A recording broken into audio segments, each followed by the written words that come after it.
Welcome back to another episode of Rock Boys Football. Top 10 players for this LSU program heading into 2024. And we'll start with this. Let it fly in the comment section. I left a lot of players out in my notebook that I wanted to include so badly. Only had 10 players to choose from. I actually ended up cheating and went with 11 to talk about a guy like Caleb Jackson. And Dill, kind of filling out this list, I think you kind of understand why there are a lot of people high on this LSU program. We get asked the question all the time, why are you guys believing in LSU heading into 2024 when the defense was as bad as it was? They're losing their Heisman winning quarterback. They're losing 2 wide receivers to the NFL draft. And you fill out this top 10 players list and say, I mean, these are the reasons that you have to believe in this LSU program. Fired up to get into this one. Before we do, and as always, just want to say thank you to you guys, to the LSU fans. I mean, it's been a blast talking this program over the last couple of weeks and months on the high school recruiting trail, in the transfer portal. I can't thank you guys enough for rocking with the fellas. If y'all do enjoy the content, consider subscribing to the channel. And again, let it fly in the comments section. And Dill, without further ado, let's get into this one. I'm cheating right off the bat. And I put Caleb Jackson into the my guy category, because I probably wasn't going to be able to sleep at night if I didn't talk about Caleb Jackson heading into 2024. This is a running back that you probably couldn't put into the top 10 because he just wasn't productive enough as a true freshman. But the flashes, the sample size that you saw of Caleb Jackson, I think you're looking at a truly special running back over the next couple of years. I know you're a big fan of Caleb Jackson. I'll let you cook a little bit on him. It only took a couple of runs in that Wisconsin game to think, like, man, why didn't we see him a little bit more? And that ability to make quick cuts, accelerate through him, all at that size that he was at, and just not looking at all like a freshman, totally physically developed, just really impressive. That Wisconsin game made me think, like, if they were starting this guy, he's an 1,000-yard rusher last year. If you give him the opportunity, I think he certainly is. And you look at LSU going into 2024, you're going to have to rely a little bit more on the running backs for that rushing production. Caleb Jackson, I think, can be a guy. You're talking about someone at 225, sub 11 in the 100-meter dash coming out of high school. But you said it the best. I mean, just super smooth. He deals with contact phenomenally well. He is checking off about every single box you want in a college football running back heading into 2024.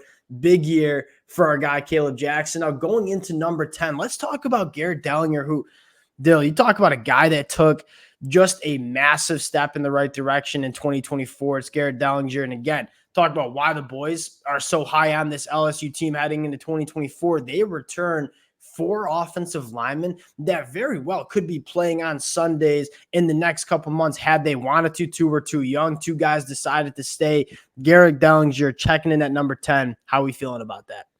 I mean, I'm with you. Just watching how much better he got last year and what he was doing.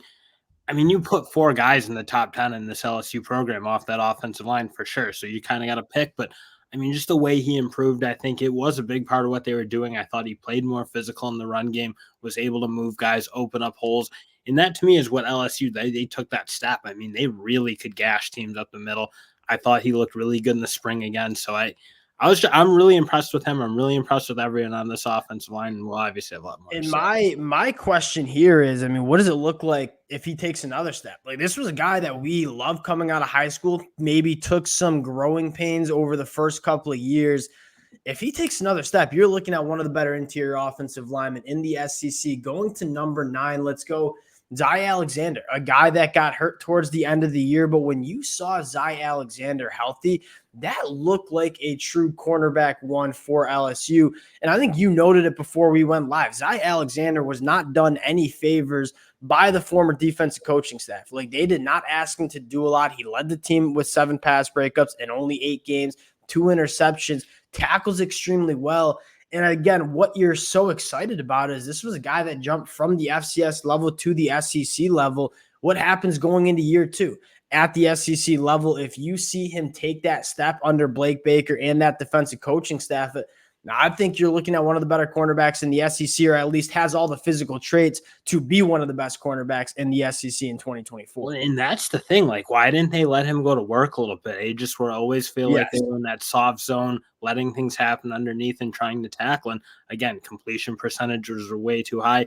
You just look at the way Abrams Drain played, Rackestraw, those guys on Missouri, and how much freedom they were given to play press coverage and get after it, and again, be like a real number one corner. I really want to see Zy Alexander get that chance, because when you're 6'2" and you move the way he does, I mean, that's number one cornerback makeup. I want to see him in a system that allows him to play that way. Yeah, and he's a guy you can ask to do a lot. Like, I think he's physically ready to be kind of a dominant wide or cornerback in the SEC. Now you go to number 8, Garrett Nussmeier, and I was trying to figure out how I wanted to put him in, where I wanted to put him in. I knew he was a top 10 player. This is a guy that probably at the end of 2024 is going to be a top 5 player on this LSU team. Put him in at number 8. And I think one of the things that makes me believe in Garrett Nussmeier the most is he was not even the guy in that LSU offense, but every time he had to come in for LSU, he played phenomenally well, right? You look at that Wisconsin game in the bowl game, he looked like one of the better quarterbacks in all of college football. What does it look like for Garrett Nussmeier? When he has complete control over this offense, he's been the guy for the whole offseason. And then looking into some of the other numbers, still 11 yards average depth of target. He was pushing the ball down the field more than Jaden Daniels last year. This is a guy that has the arm talent to make every single throw you want. He's going to have some elite wide receivers that we're going to talk about in a couple minutes. Garrett Nussmeier, one of the best quarterbacks in the SEC, coming in at number 8 for this LSU program. And that's the big thing to me, to be able to step into some of those games he has, like he did in Georgia in 22, and just complete a lot of passes. I mean, you look, he's always kind of been hovering around that 61, 62% completion percentage in his career. And that, again, is all coming off of the bench and not being able to be the guy and getting the reps and getting the timing with everyone. So just his natural ability to get out there and sling it in the arm talent he has. I'm with you. I think, like, you look, it's hard to evaluate him versus some of these other guys who have been starters for LSU for a long time, but he should have a big year just given what you've seen from him. Number 7, we got another LSU offensive lineman, Miles Frazier, who was, quite frankly, might be a top 5 player. I might be a little bit low on Miles Frazier. Started every game at right guard last year for LSU. 1 sack allowed on 474 pass pro snaps. Like Garrett Dellinger, I thought you saw him take a step in terms of the physicality, moving people off the line of scrimmage in the run game. When you're talking about an offensive lineman that in the SEC has only given up 1 sack, only 4 quarterback hurries, those are some insane numbers, but also can road grade a little bit in the run game. I'm probably a little bit low on Miles Frazier coming in at number 7, but LSU's got a damn good guard in Miles Frazier. Yeah, and not much to add. I mean, you kind of said it, just a prototypical game in and game out guard you can really rely on. And again, that's the foundation of what LSU's been doing. It's going to be the foundation again. He's right there. I guess one of those things that I'm thinking about with this LSU offensive line is not only do they have, 4 guys that could be playing on Sundays, but they're also returning those guys. These guys have played together. They're going into year 3 of playing together. The only newcomer you have is DJ Chester, who I think might even have a little bit more higher upside at that center position, not only having just elite players, but the continuity all going into essentially year 3 together. I think that's really exciting for the LSU fans. Number 6, I feel like everyone just forgot Mason Taylor existed when you're talking about Jaden Daniels and Malik Neighbors and Brian Thomas. Mason Taylor was so good as a freshman, maybe didn't have the production that we expected going into year 2. I don't think that was his fault. I think that had a lot more to do with, hey, we have 2 generationally talented wide receivers. We got to get the ball to them.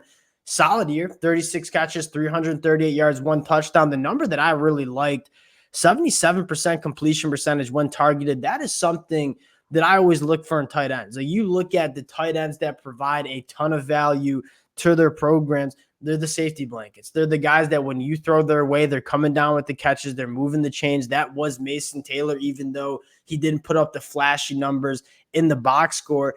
It's not flashy, but Mason Taylor is one of the best tight ends in the country, coming in at number 6 for LSU here. And you add, he can catch the ball, obviously really smooth route runner, but he also blocks at a really high level, blocks in space at a really high level. Yeah. Part of what LSU wants to do on offense. I'm not going to lie. I think it's really hard to compare corner or wide receivers to tight ends just inherently. You see the NFL contracts, obviously receivers are valued a little bit higher typically. But when I think about Mason Taylor, I almost think 6 is a little low for him. I think he might be the second best tight end possibly in the country, maybe behind Yeah, Colson. I'm fired up for Mason Taylor He's because just got to get his shots. I'm kind of with you. I think he'll be a little bit more featured again. They're still going to have really good wideouts, but it was just tough when you had Neighbors and in and number Brian Thomas. Now you talk about wide receivers. I think this is also a reason why people are sleeping on LSU. Is I think it's really easy to look at, all right, we just lost 2 first-round NFL wide receivers. The wide receiver is going to take a step back. And although that might be true to a marginal extent, there's a lot of LSU fans who are sitting there and saying, we still have one of the best wide receiver rooms in the entire country. Chris Hilton Jr. is going to be one of those guys. And again, nothing flashy from that 2023 year, 13 catches, 255 yards, 2 touchdowns. Two things that stood out with Chris Hilton Jr. You talk about some of the better wide receivers working the deeper third of the field, 20 plus yards down the field. That's Chris Hilton Jr. He is extremely smooth. He knows how to create separation, knows how to stack cornerbacks working vertically. 17.3 yards per catch in 2023. That is an outstanding number. Average depth of target of 18.2 yards. That is about the highest that I've seen from a wide receiver coming back in college football. This is a wide receiver that you feel very good attacking that deeper third. Garrett Nussmeier certainly has the arm to get him that football. Give me Chris Hilton Jr. coming in at number 5 here. Yeah, I'm with you. I expect him to have a huge year, kind of filling in with some of that abilities that Brian Thomas brought, that ability to get downfield. And I think he might, just when you look at him, he's got that deep speed you want. I'm with you.